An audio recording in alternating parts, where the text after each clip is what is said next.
Bem-vindos ao Amorismo. As pautas sexuais e raciais sempre foram pautas justas e que merecem destaque no debate político e principalmente relevância midiática, não apenas na antiga mídia. Destacados desse ponto estão os políticos que sempre que veem algum problema procuram de alguma maneira usar os devidos temas como slogan para, de certa forma, tanto marcar território como também legitimar a própria existência. Afinal, numa sociedade sem problemas, qual seria a justificativa para pagarmos pessoas para não fazer nada? O aquecimento global ou as mudanças climáticas, ou seja lá qual for o nome midiático, para os abusos de recurso da terra e alta carga poluente emitida pelas empresas, também sofre na mão tanto dos políticos quanto da antiga mídia, pois todos eles dizem que temos que fazer algo que não faria a mínima diferença.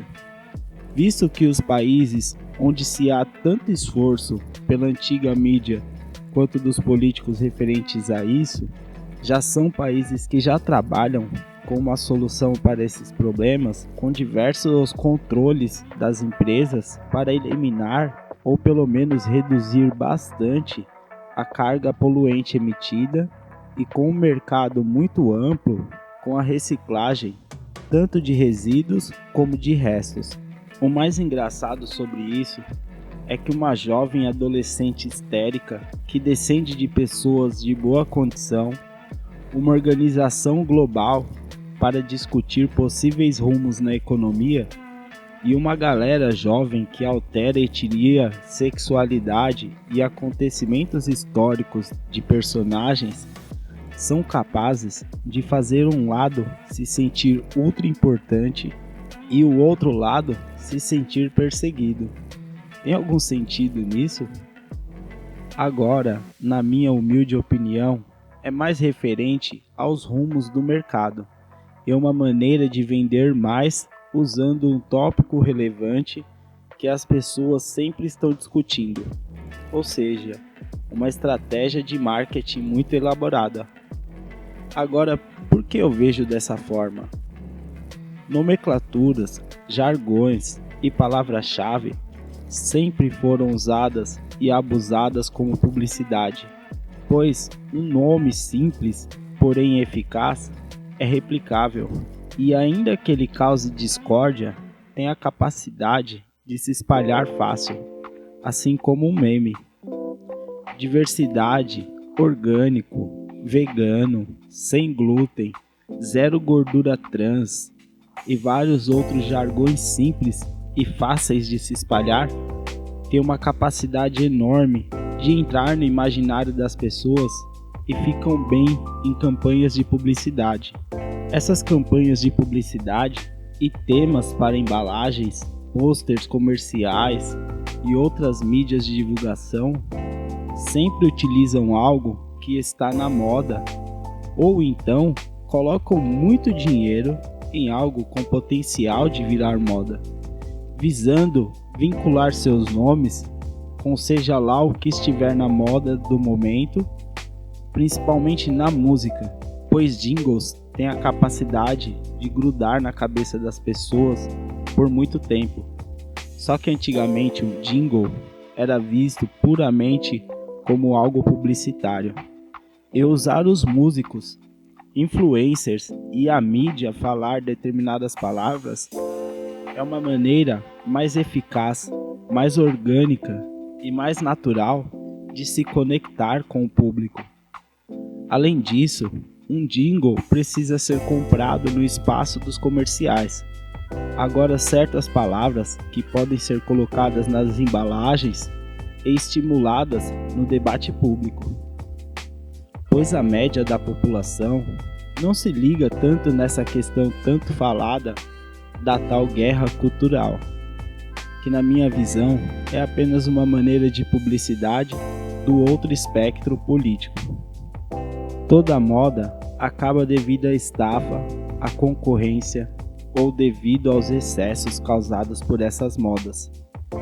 Um ótimo exemplo disso é o movimento hippie, que acabou pelos excessos. A Brasil Paralelo fez um episódio de A Face Oculta sobre o movimento hippie, que mostra de maneira muito didática isso. O movimento emo acabou pela estafa, e também por certos excessos e até mesmo casos de jovens que acabaram dando fim à própria vida por tantas letras de músicas quanto histórias de pessoas passando por situações difíceis, e o jovem, principalmente o de classe média, por estarem descobrindo seus próprios problemas, tende a se afetar bastante ao ver outras pessoas sofrerem. Já o jovem de periferia, que costuma passar por outras dificuldades um pouco mais cedo, chegam já na juventude mais calejados e com um pouco mais de rejeição por certos modismos, pois suas preocupações tendem a ser outras mais relevantes, como colocar comida em casa e tentar mudar a sua realidade de alguma maneira.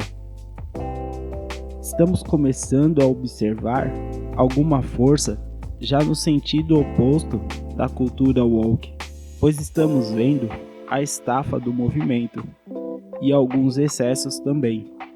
A concorrência já está dando os primeiros passos no sentido comercial. Sempre haverá pessoas se aproveitando de modismos e pautas para ganhar muito dinheiro, e não há nada de errado com isso. Mas, devido ao livre mercado, haverá pessoas se aproveitando para fazer o marketing reverso também. Agora, a diversidade e cuidados com o planeta e com nossos recursos, sem ligação com pautas ideológicas, devem ser sim importantes como discussão social. O grande problema é quando se há força governamental, pois a mão do governo é muito pesada.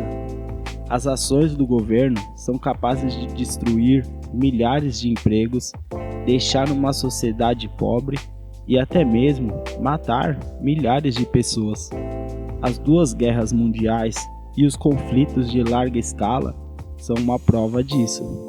O movimento woke tem como consequência uma força oposta sobre as pautas que são legítimas.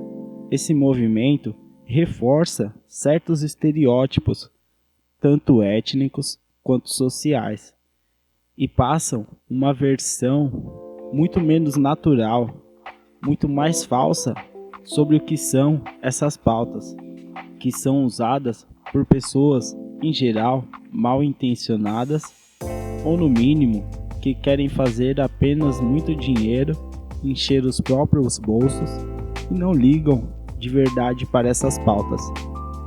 A verdade é natural, orgânica e se impõe com o tempo. Só a mentira precisa de patrocinadores e força para se manter. E mesmo assim, com o tempo, ela perde força. Concorda? Discorda? Tem alguma crítica ou sugestão? Deixa abaixo nos comentários, sempre com amor e empatia. E não se esqueça, quem ama, capitaliza.